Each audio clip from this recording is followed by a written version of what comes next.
पाठ 8 बैजिक राशी व त्यावरील क्रिया। चलाचा उपयोग केलेली राशी म्हणजे बैजिक राशी। उदाहरणार्थ n हे चल आहे तर 3n अधिक 1 ही आहे बैजिक राशी। किंवा आता या ठिकाणी आयताची परिमिती काढण्यासाठी लांबीच्या ठिकाणी आपण लिहिले l आणि रुंदीच्या ठिकाणी लिहिले b। मग आयताची परिमिती बरोबर 2l अधिक 2b म्हणून 2 कंसात l अधिक b ही आहे बैजिक राशी। या ठिकाणी l आणि b ही आहेत चल। आता 3x ही पण आहे बैजिक रास। यामध्ये 3 हा x या चलाचा सहगुणक आहे। ऋण 15t यामध्ये ऋण 15 हा t या चलाचा सहगुणक आहे। ज्या राशीत गुणाकार ही एकच क्रिया असते त्या राशीला पद म्हणतात। बैजिक राशी एकपदी असते किंवा अनेक पदांची बेरीज असते। जसं 15 वजा x या बैजिक राशीत 2 पद आहेत। पहिलं पद 15 ही एक संख्या आहे आणि दुसरं पद ऋण x आहे। या पदामध्ये x या चलाचा सहगुणक ऋण 1 आहे। म्हणजेच 15 वजा x बरोबर 15 अधिक ऋण x।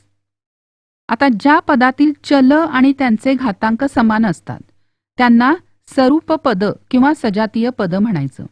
उदाहरणार्थ 2x 5x ऋण 2/3x ही आहेत सरूप पद। तर विजातीय पद किंवा भिन्नरूप पद कोणती आहेत? 7xy 9y वर्ग 8mn अशा प्रकारे।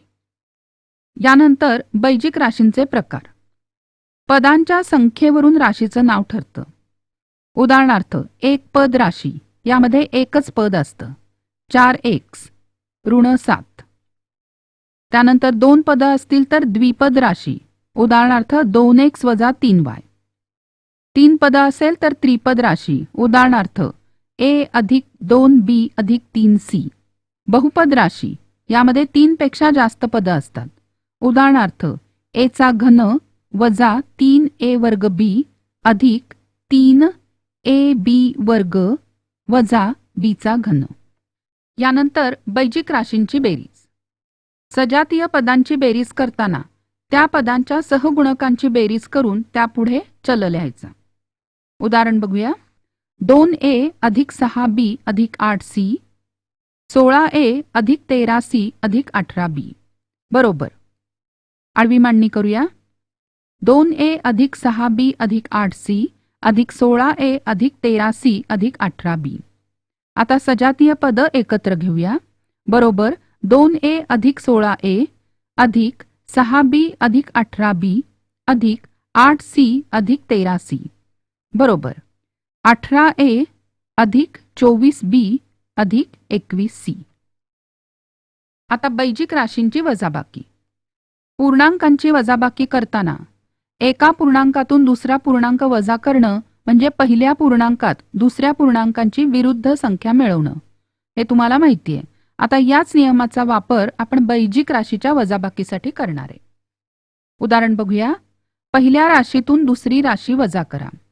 पहिली राशी आहे 6x वर्ग अधिक 7xy अधिक 16y वर्ग आणि दुसरी राशी 16x वर्ग वजा 17xy बरोबर 6x वर्ग अधिक 7xy अधिक 16y वर्ग वजा कंसामध्ये 16x वर्ग वजा 17xy बरोबर 6x वर्ग अधिक 7xy अधिक 16y वर्ग वजा 16x वर्ग अधिक 17xy। आता सजातीय पद एकत्र करू बरोबर 6x वर्ग वजा 16x वर्ग अधिक 7xy अधिक 17xy अधिक 16y वर्ग बरोबर ऋण 10x वर्ग अधिक 24xy अधिक 16y वर्ग। यानंतर बैजिक राशींचा गुणाकार। 2 एकपदींचा गुणाकार करताना सगळ्यात पहिल्यांदा सहगुणकांची चिन्ह लक्षात घ्यायची, त्यानुसार उत्तराचं चिन्ह ठरवायचं आणि मग चलांचा गुणाकार करायचा। गुणाकार करा 12a अधिक 17b गुणिले 4c बरोबर 12a गुणिले 4c अधिक 17b गुणिले 4c बरोबर 12 गुणिले 4 गुणिले ए गुणिले सी अधिक 17 गुणिले 4 गुणिले बी गुणिले सी बरोबर 48 ए सी अधिक 68 बी सी. यानंतरचं उदाहरण, एका आयताची लांबी 8x अधिक 5 सेमी व रुंदी 5x अधिक 3 सेमी आहे, तर त्या आयताचं क्षेत्रफळ काढा.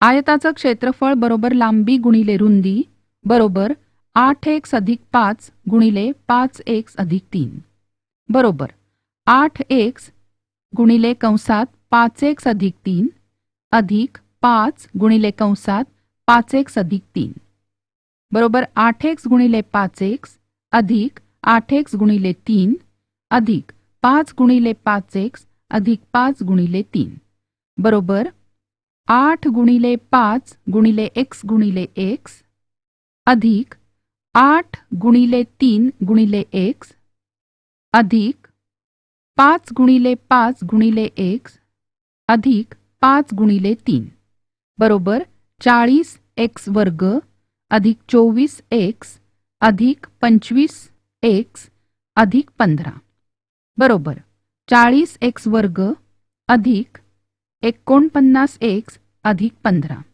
सजातीय पदांची बेरीज केली म्हणून आयताचे क्षेत्रफळ बरोबर 40x वर्ग अधिक 49x अधिक 15 चौ सेमी. यानंतरचं उदाहरण आहे, एका वनराईमध्ये अशोकाची जेवढी झाडं लावली त्यापेक्षा जांभळाची 60 झाडे अधिक लावली. तेथे दोन्ही प्रकारची एकूण झाडे 200 असतील तर जांभळाची झाडे किती लावली? अशोकाच्या झाडांची संख्या x मानू. जांभळाची झाडं त्याहून अधिक आहेत म्हणून जांभळाच्या झाडांची संख्या x अधिक 60. एकूण झाडे 200 आहेत म्हणून x अधिक 60 बरोबर 200 म्हणून 2x अधिक 60 बरोबर 200 म्हणून 2x अधिक 60 वजा 60 बरोबर 200 वजा 60 म्हणून 2x बरोबर 140 म्हणून x बरोबर 140/2 म्हणून x बरोबर 70 म्हणून अशोकाच्या झाडांची संख्या बरोबर 70 आणि जांभळाच्या झाडांची संख्या बरोबर x अधिक 60 बरोबर 70 अधिक 60 बरोबर 130. दिलेलं समीकरण सोडवा. 5m वजा 4 बरोबर 1. 5m बरोबर 1 अधिक 4. या ठिकाणी एखादं पद समीकरणातल्या बरोबर चिन्हाच्या एका बाजूकडून दुसरीकडे नेलं तर त्याचं चिन्ह बदलावं लागतं. म्हणून 5m बरोबर 5 म्हणून m बरोबर 5/5 म्हणून m बरोबर 1.